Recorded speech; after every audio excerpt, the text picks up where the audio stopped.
பிப் தி brave little bed. ஒரு காலத்தில் ஒரு பெரிய பசுமையான காட்டில் பிப் என்ற சிறிய பறவை வாழ்ந்தது. பிப் மற்ற எல்லா பறவைகளையும் விட சிறியதாக இருந்தது, மேலும் அவர் இன்னும் பறக்க கற்றுக்கொள்ளவில்லை. அவரது சகோதர சகோதரிகள் காற்றில் பெரிதாக்கி மரங்களுக்கு இடையில் டேக் விளையாடினர். அதே நேரத்தில் பிப் கிளையில் தங்கி பார்த்துக் கொண்டிருந்தார். நான் ஒருபோதும் பறக்க மாட்டேன் என்று பிப் பெருமூச்சு விட்டான். மாமா பெட் தயவுடன் கத்தினார்.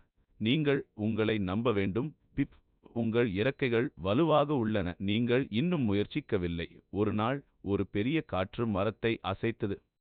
அருகிலுள்ள ஒரு சிறிய கிளையில் சிக்கியிருந்த ஒரு சிறிய அணில் உதவிக்காக அழுது கொண்டிருந்தது. மற்ற பறவைகள் வெகு தொலைவில் இருந்தன. மாமா பறவை மற்றவர்களுக்கு உணவளித்து வந்தது. பிப் அந்த அணிலை பார்த்தார். அவரது இதயம் வேகமாக அடித்தது. நான் உதவ வேண்டும் என்று அவர் கூறினார். அவர் தனது சிறிய இறக்கைகளை ஒரு முறை, 2 முறை, 3 முறை மற்றும் வாவ் பாகுபாடு கிளையிலிருந்து பிப் தூக்கினார். பாகுபாடு.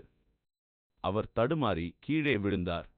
ஆனால் கீழே விழவில்லை. அவர் குழந்தை அணிலுக்கு நேராக பறந்து சென்று மெதுவாக கிண்டல் செய்தார். பரவாயில்லை, என்னை பிடித்துக் கொள்ளுங்கள். அணில் பிபின் முதுகில் ஏறியது. பிப் கீழே சரிந்தது. பிப் தரையில் சரிந்து மென்மையான இலைகளின் குவியலில் பாதுகாப்பாக தரையிறங்கியது. அனைத்து வன விலங்குகளும் ஆரவாரம் செய்தன.